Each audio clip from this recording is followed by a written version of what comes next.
Olá, meu amigo, minha amiga, bem-vindos ao Portal do José. Obrigado por você estar fazendo nosso portal crescer tanto. E você que está chegando agora, se inscreva também, porque aqui já virou uma grande sala de bate-papos e de reflexões sobre o que acontece no nosso país, para a gente ir entendendo aonde nós estamos, para onde é que nós queremos ou podemos ir, né? O que a gente pode fazer. Normalmente, eu sou uma pessoa muito calma. Às vezes as pessoas entram aqui no portal, xingam, ofendem, já sai logo agredindo, né? Mas eu levo no fair play. Essas pessoas também, elas não sabem, mas elas me ajudam a entender o que se passa na cabeça de um segmento muito raivoso da sociedade. Hoje eu passei aqui pela Zona Sul do Rio, tinha uma manifestação dessa do dia 15, e a gente encontra muitas faixas, muitas mensagens contraditórias ali, e a gente percebe que existe um elo de ligação entre essas pessoas, que é o apoio incondicional ao presidente da República, que é uma pessoa que eu já tenho comentado aqui com vocês, que não tem norte, ele não sabe o que está fazendo, é uma pessoa perdida e mal assessorada e muito próximo de pessoas sem escrúpulos nenhum que estão jogando o Brasil no abismo. Olha, eu não fico chateado de uma pessoa ser incompetente, porque isso aí, se o cara estudar, o cara vai se organizando, quem sabe, ele pode se superar. O problema é estar num governo que está repleto de bandidos, de uma quadrilha. Aí isso tira a gente do sério, tira a gente da calma. E quando essa quadrilha, ela, além de saquear o Brasil, ela quer eliminar as pessoas mais pobres, as mais frágeis, a indignação sobe de tom. E aí a gente tem que parar de ficar só na retórica e tentar também algumas formas ou mecanismos de atuar juridicamente, democraticamente, contra pessoas que têm um raciocínio. Elas podem até não saberem disso, mas o raciocínio é nazista, porque o nazismo tinha essa coisa dentro de si. O nazista, certamente na época da Alemanha, ele não jogava nenhum conflito moral para o cara que era nazista. Ele era nazista convicto. Ele fazia o que fazia e pensava o que fazia, ou pensava o que pensava, sem nenhum tipo de remorso. Só muito tempo depois das tragédias é que isso foi colocado para grande reflexão de todos. E hoje no Brasil a gente tem meio que o ressurgimento desses pensamentos, né? De tratar as pessoas mais pobres, as pessoas mais frágeis, com desprezo e praticamente assassinar essas pessoas com a supressão dos seus direitos. Quando eu vejo o ministro Paulo Guedes e um monte de gente, inclusive Reinaldo Azevedo, que é jornalista, Merval Pereira, apoiando uma medida judicial, ou a intenção de uma medida judicial a pretexto de regular o orçamento brasileiro, que no futuro poderia prejudicar pessoas. Então, quer dizer, você mata pessoas agora, você só nega direitos de pessoas, você joga deficientes físicos e mentais numa situação de sacrifício maior ainda.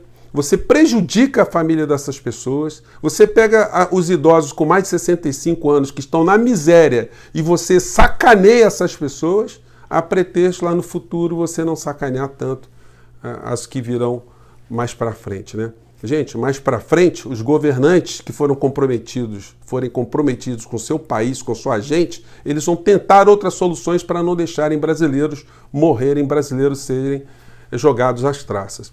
Eu vou mandar esse vídeo aqui para o presidente do Conselho Federal da OAB para estudar, para ele juntar a equipe dele, para estudarem, né, se não é o caso de processar o ministro Guedes por injúria contra aposentados, contra velhos e contra deficientes físicos e suas famílias. Por que eu estou dizendo isso? Porque o Código Penal brasileiro, no seu artigo 140, ele diz que é injúria, né? Atacar a honra da pessoa, está aqui no texto, né?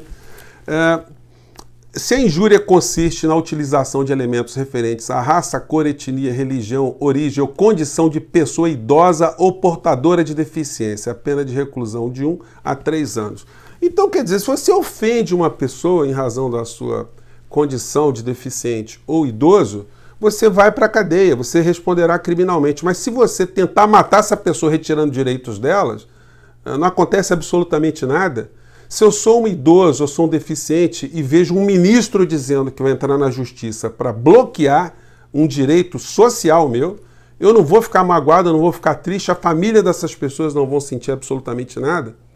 Então eu acho que, juridicamente, a gente tem que pegar psicopatas, que são pessoas que não têm empatia com o outro, não têm responsabilidade, têm desamor com seu semelhante, e enquadrar essas pessoas, pelo menos dentro dos princípios do direito brasileiro, diante dos princípios de direitos constitucionais que seriam dados para todas as pessoas. Hoje, e pior de tudo, gente, é que a gente vai vendo assim, essas distorções, né? Eu citei o jornalista Almerval Pereira aqui na coluna dele, ele meio que elogiando o ministro do TCU, Tribunal de Contas da União, porque ele estaria aqui bloqueando, ou criando uma medida aqui para bloquear o direito para aposentado nessa condição de família miserável ou deficiente, também de família miserável, família pobre, muito pobre, né? E eles dão ali um sentido lógico para essa história, né? E é uma situação totalmente irregular e totalmente ilegal, porque o Tribunal de Contas da União é um órgão auxiliar do Poder Legislativo, é um órgão que auxilia os deputados e senadores. Não pode pegar uma lei aprovada no Congresso e criar algum tipo de obstáculo.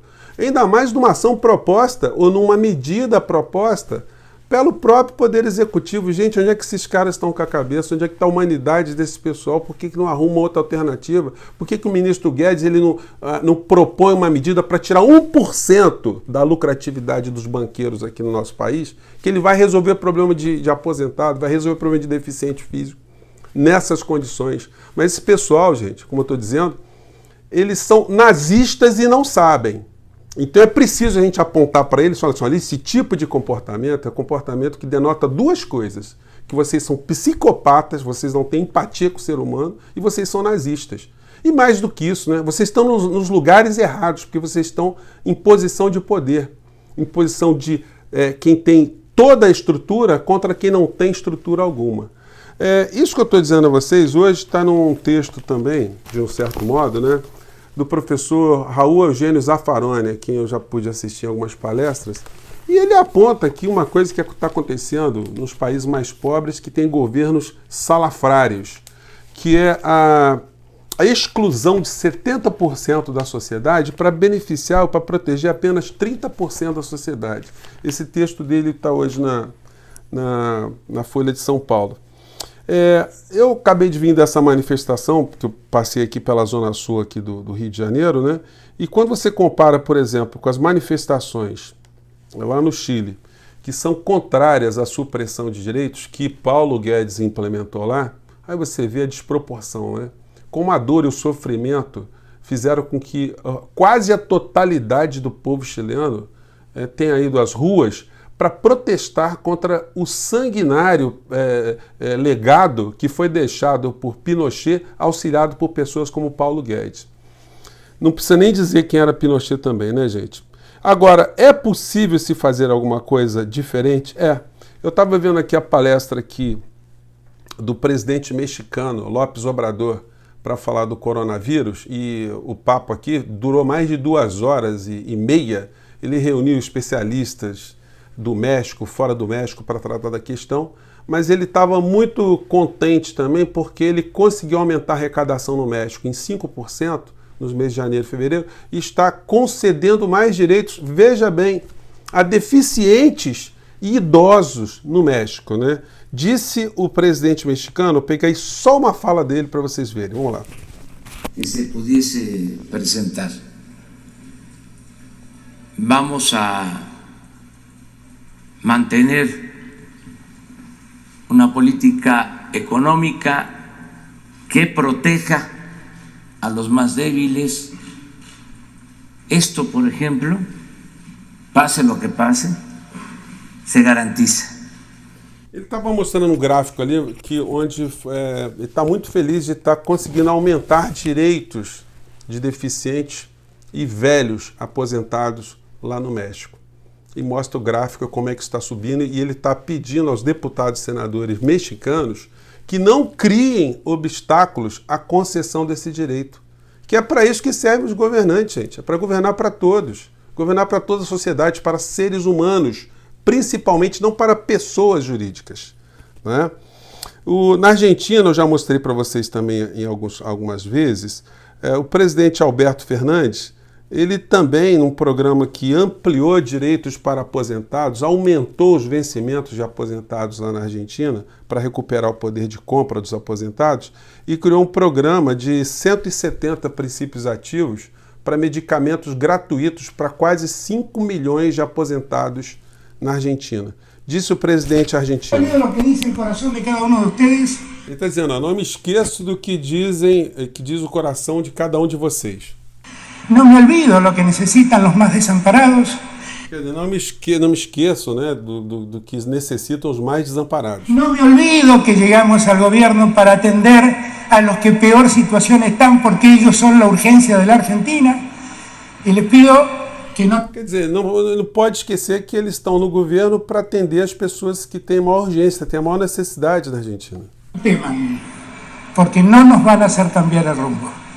Não vamos fazer nada. Simplesmente está dizendo que não vai fazer nada para mudar de rumo. Em outras entrevistas ele diz, olha, nós não vamos pagar banco com sacrifício de crianças argentinas e de velhos na Argentina. Agora, infelizmente aqui no Brasil, nós temos psicopatas cuidando dessas áreas aqui no nosso país. A gente tem um presidente que não tem rumo algum. Hoje teve numa coluna que está em vários jornais também do Hélio Gaspari. Aliás, todos os jornalistas do Brasil, gente, quando analisam o governo Bolsonaro, eles têm denotado esse tipo de situação, que essas pessoas vivem numa realidade paralela. Paulo Guedes não, ele sabe muito bem a realidade que ele está vivendo e as pessoas que estão próximas dele também sabem, as pessoas do mercado financeiro. Essas pessoas, como eu disse a vocês, clinicamente são psicopatas, eles não têm nenhum tipo de empatia com outro ser humano, né? E essas pessoas sabem para onde estão indo, elas sabem, elas se acoplaram no poder, porque você imagina só, o que levou Paulo Guedes a olhar para Bolsonaro e falar, nossa, esse é o cara, esse é um cara preparado, esse é um cara que eu quero assessorar. Esse cara, ele sabe, ele tem planejamento, ele tem meta, ele tem sonhos, ele tem um caminho a ser seguido, eu vou estar com ele. Vocês acreditam que foi patriotismo que juntou Paulo Guedes e Bolsonaro? É uma questão para a gente analisar também, né? Gente, eu vou ficar por aqui. Um grande abraço a Eduardo Moreira. Ele também tocou nesse tema num vídeo dele, quando ele diz que essa discussão que está acontecendo no Brasil mostra que nós estamos nos tornando monstros. Eu até gostaria de fazer um reparo, né? Não é todo mundo que está virando monstro, não. Tem gente que já nasce meio monstrificada, né? E algumas dessas pessoas monstrificadas, elas chegam à posição de poder, posição de comando. E quando isso acontece, é necessário a gente que tem algum tipo de responsabilidade usar todo tipo de ferramenta para colocar, pelo menos, essas pessoas emparedadas diante da lei, né? Então, vamos ver aí se as autoridades brasileiras conseguem, as que lutam por direitos do povo brasileiro, se elas conseguem criar pelo menos algum obstáculo contra o extermínio das pessoas mais necessitadas aqui no nosso país, na mão desse pessoal todo, né, gente? Um grande abraço, eu fico por aqui, até o próximo vídeo, mande suas críticas, sugestões. Desculpe o desabafo mais uma vez, gente. Tchau.